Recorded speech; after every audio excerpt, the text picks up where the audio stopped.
We are back. We are on episode 7 of the Clean Hearts, Clean Homes, the bathroom. And we called it the ascent. And I think the question on pose for the bathroom is, are we smelling like the season that we have survived? That's what comes to mind. I think when I was writing this chapter, so much was running through my mind because I never actually looked at the bathroom like that. It's a place where we are honest, where we are uncovered, where there's no mask, where when we enter into that space, there's no pretense. This is where there's no pride that holds in the bathroom. And as you clean the bathroom, you have to look at every single thing, even as you're cleaning it. The mirror that is in the bathroom that tells you and shows you every blemish that you have, that causes you to make decisions like, oh, I need to go to the gym, or I need to change this or that. We are so vulnerable there. And I think that's the most truthful place. But it also reminds us of the Spirit of God, who mirrors ourselves back to us, who mirrors our hearts to us. What have we kept in the heart? Sometimes you can be so clean on the outside, but inside, there's something else, and that's why we have the Spirit of God to show us those things that we cannot even see in ourselves. When we have cleaned ourselves, dressed well, smelt nice, but within ourselves is a fragrance that we're not raising, an aroma to God. Do you feel like there was ever a moment where you considered leaving the chapter out in your book, and what made you keep it in? I actually thought about leaving it because there's too much TMI that can come out of this place. So when we say, are we smelling this like the season you survive, there's a place of release. I thought about leaving this chapter in the sense because also it strips you. It's a place where you go, you're even as you shower, you're cleansing. You're thinking of the cleansing that happens. But I couldn't keep it out because it was also a chapter that continually reminds us, like the purity of yesterday doesn't mean that you're pure today. Your motives might have been pure yesterday, today they might be very different.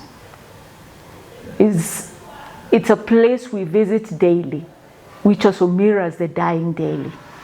Circumstances of life cause us to enter into spaces. Our hearts to enter spaces, and unless the Spirit of God mirrors that heart back to us, we may never know these things. So the bathroom is a constant reminder to show us the blemishes that we have, to show us where you're spiritually constipated, but what you're removing is you have to, and shows you have to remove the toxins from your heart, from your life, those things that are crippling you slowly, like pride, like ego, like things that are so subtle that come into your life. It's also a place that gets dirty very fast. So if you're not cleaning it on a daily, you will see layers of dirt. And then it reminds us again of how God doesn't force his cleansing, how you cleanse us from within, but it's not in by force.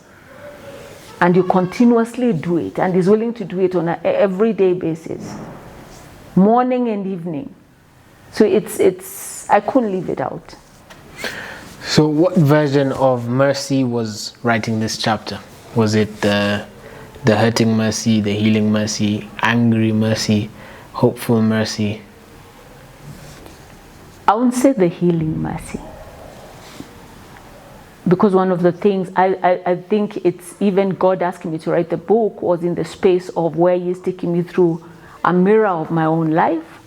And in the writing, there's healing that is happening. Healing over so many things. That's where you were showing me even places like here, my daughter, you're proud in this situation. Look at how things are. So when you're actually, I was entering into the bathroom till today. When I enter into the bathroom, it's a reminder of things that I have constantly, that I've seen God remove from my life, that I've seen him replace with something so beautiful, that every time now I enter the shower, I think it's like a reflex action. My mind goes to God. And I will constantly utter those words, cleanse me again. because it's not a one-off, it's a constant. So I think the person who was writing then was the person that was getting healed, releasing what is toxic, and entering spaces of just newness.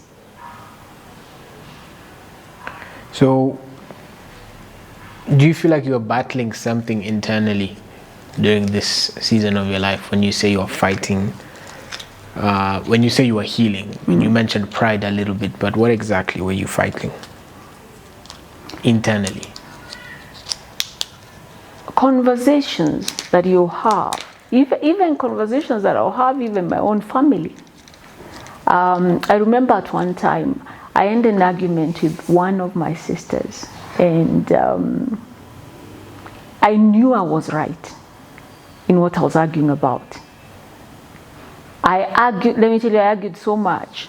By the time I was reaching home, I remember God just mirroring myself back to me and showing me how proud I was in that circumstance, trying to prove a point.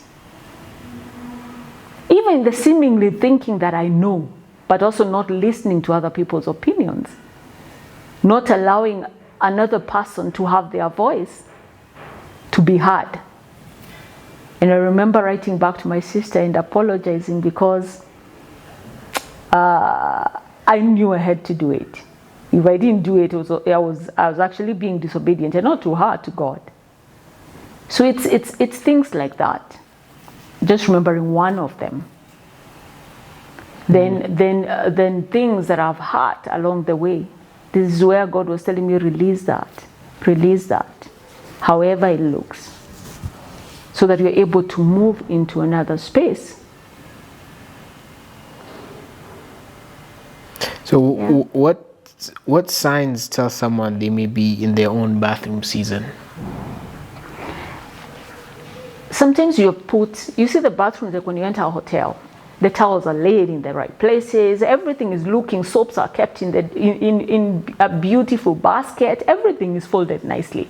But sometimes you can be pristine like that, but there's outside you're feeling dirty. Inside you're feeling dirty.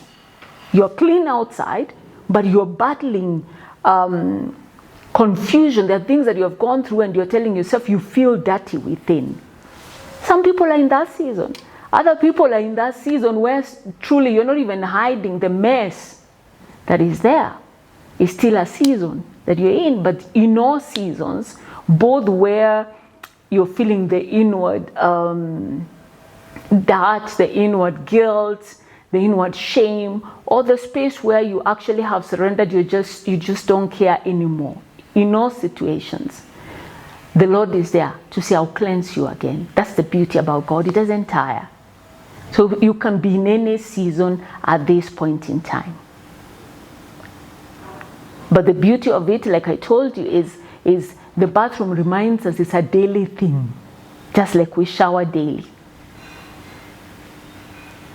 You may walk out thinking, oh, I'm clean.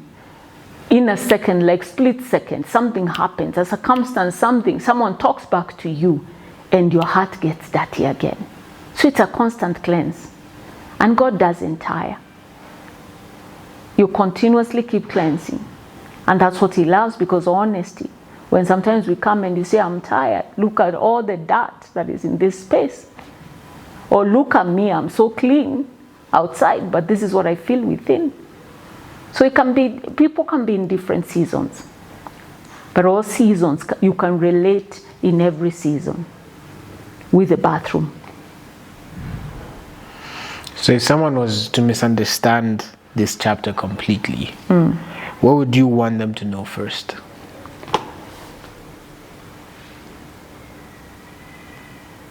That God doesn't get tired of washing.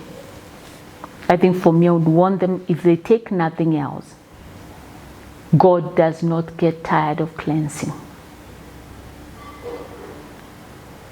You see, like we'll not get tired of showering. Also, I assume that we don't get tired of waking up and going to shower and getting out on a daily basis. And even that, Some situations can cause people not to even get out of their bed to go and shower, but God doesn't tire.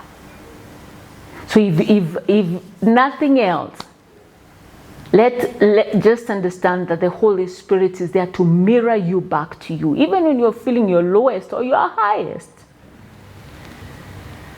God doesn't tire to cleanse.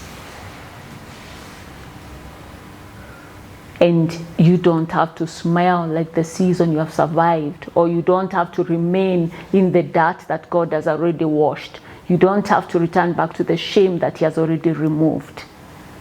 When God cleanses, He cleanses. He doesn't go back.